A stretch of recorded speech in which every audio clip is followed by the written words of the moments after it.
Sartre menciona aqui que essa dificuldade que muitas pessoas têm de se ver como parte da natureza, né, íntegro a tudo isso, se deve ao fato de que o contato deixou de existir, né? A gente tem um grande exemplo na parte de redes sociais, as pessoas não se encontram mais. Então a vida na cidade, de modo geral, ela não propicia isso. Pelo contrário, tem gente que não faz ideia nem de como, nem de onde seus alimentos vêm, são produzidos. Já o índio não tem esse problema, né? Ele interage com a natureza todos os dias, aprende com ela e sabe que depende dela para a sua sobrevivência. O contato é tão próximo que muitas culturas indígenas incluem a natureza no conceito de família. Olha só o nível. Você tem os familiares vivos, os antepassados e os reinos animal, vegetal e mineral. Isso é família. Evidentemente, quando você considera a natureza parte da família, a sua relação com ela será de muito mais cuidado e consideração. Então, a gente pode perceber que, como a gente também pontua na nossa startup, nas nossas divulgações, é essa tentativa de despertar em todos a essência da natureza interna, né? Então, a partir disso, quando se for despertado isso internamente, o cuidado com o fora vai ser muito maior. Então aí vem outro pensador, o Carlos Burri. Ele menciona que ele sempre pensou na natureza como uma amiga. E um amigo é alguém que você trata com carinho e respeito. Como surfista de ondas grandes, esse respeito é até uma questão de sobrevivência. Eu preciso respeitar a força da natureza, que é muito maior que a minha. No caso ele é surfista, então é a vivência dele com as ondas, né? Já o carinho vem do fato de que a natureza me dá o meu sustento, o meu alimento e a qualidade de vida que eu tanto prezo.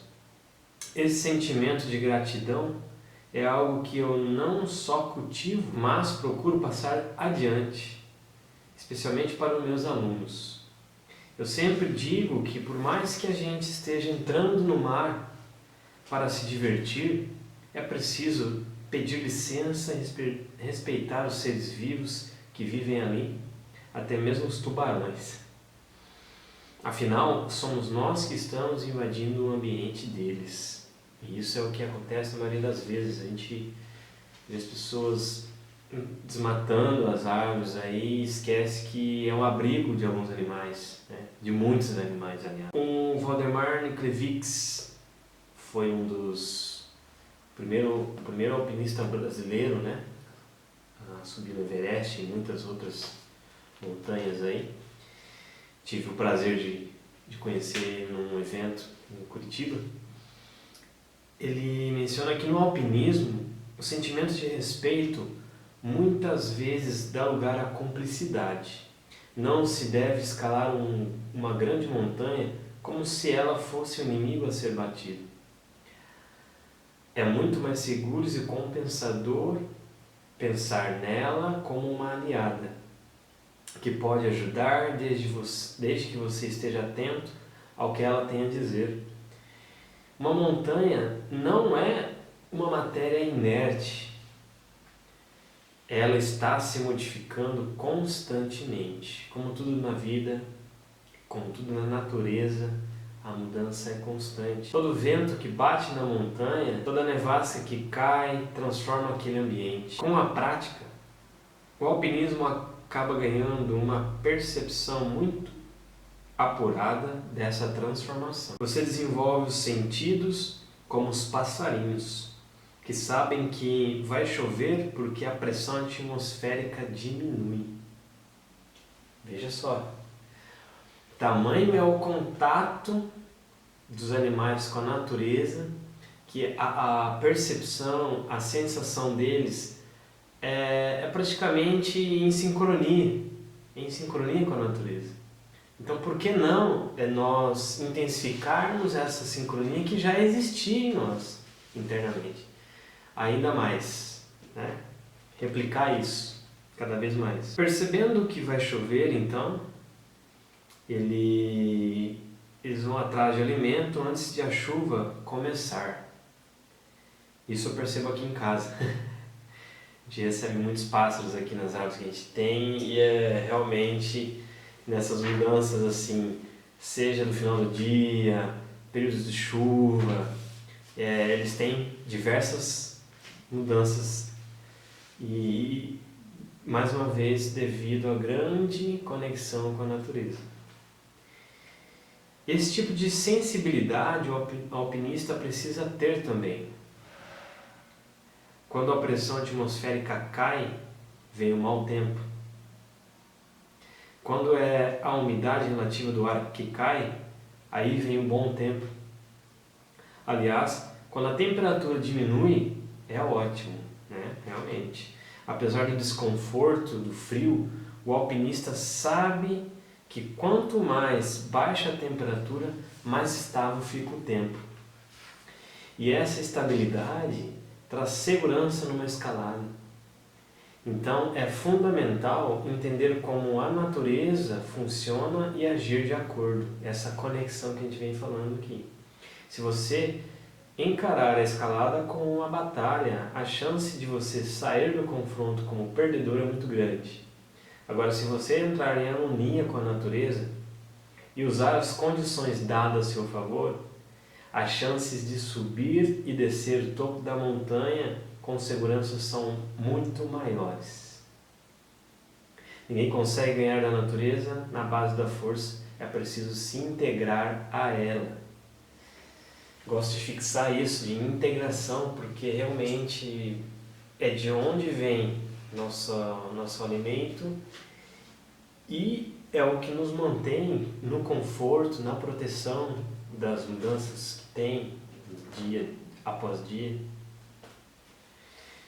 Então, o mediador, nós já falamos de amadurecimento sustentável, PIB, FIB, de como o futuro da humanidade está entrelaçado com a saúde do planeta. Falta falar de um outro tema importante, que é o crescimento da população mundial. Todos os problemas de sustentabilidade que temos são potencializados por essa população que não para de crescer. É possível dizer alguma coisa de positivo a esse respeito? Ele coloca. Ari Raisford, ele menciona que a população mundial quadruplicou nos últimos 100 anos, chegando a 7 bilhões. Foi um crescimento tão grande que circula um boato de que o número de pessoas vivas hoje seria maior do que a soma de todas aquelas que já passaram pelo planeta. Olha só. O total, então, de pessoas que vivem hoje é o somatório de todos que já passaram pelo planeta. Você já ouviu isso? Né? Na verdade, o número de pessoas que já nasceram e morreram foi estimado em 100 bilhões. A Organização das Nações Unidas, ela diz que a população mundial continuará crescendo num ritmo cada vez menor até se estabilizar em 10 bilhões de pessoas. Isso acontecerá daqui a 200 anos. A questão é saber se o planeta vai nos tolerar até lá. Por mais séria que seja a crise da sustentabilidade, não é a Terra que está em risco. Somos nós, seres humanos, e todos os seres vivos que habitam este planeta.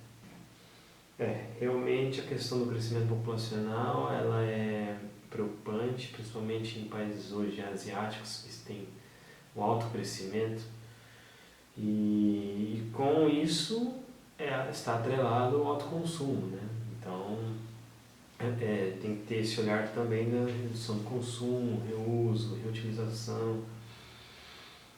Então, Mário Sérgio Cortella agora ele diz que num momento delicado como o atual, não se pode perder de vista o que realmente importa. Que tipo de progresso nos interessa e por quê? É fato que nos últimos 50 anos do século XX, a humanidade viu mais desenvolvimento tecnológico do que nos 39.950 anos anteriores. Olha só. Ou seja, desde que o Homo sapiens tornou-se sapiens. E, no entanto, as questões centrais permaneceram. Quem sou eu? Para que tudo isso? Por que não sou feliz apenas por possuir objetos? Por que o mal existe? O desenvolvimento tecnológico não só não conseguiu responder satisfatoriamente a essas perguntas, como fez com que, recentemente, a religiosidade sofresse um revival. A própria filosofia passou a ser de novo interessante. Filosofia como autoconhecimento, autocapacidade e prática sistemática, a ponto de surgir em vários lugares do mundo e no Brasil também, casas para estudar essa disciplina e uma oferta inédita de cursos e livros do campo da filosofia. Eu mesmo nunca poderia imaginar que meus livros, que também ajudam a pensar a filosofia, não só a educação, teriam tamanha divulgação. O fato é que a maravilha do progresso científico não nos ofereceu paz. O que fazer então? Jogar esse conhecimento científico pela janela? É lógico que não. A busca por mais conhecimento, mais experiência, mais capacidade deve continuar. A busca por mais conhecimento, mais experiência nunca cessará. O ser humano precisa usar a sua inquietação, a sua insatisfação positiva para buscar novos caminhos. Como dizia Einstein, fazer as coisas do mesmo jeito e esperar resultados diferentes é tolice.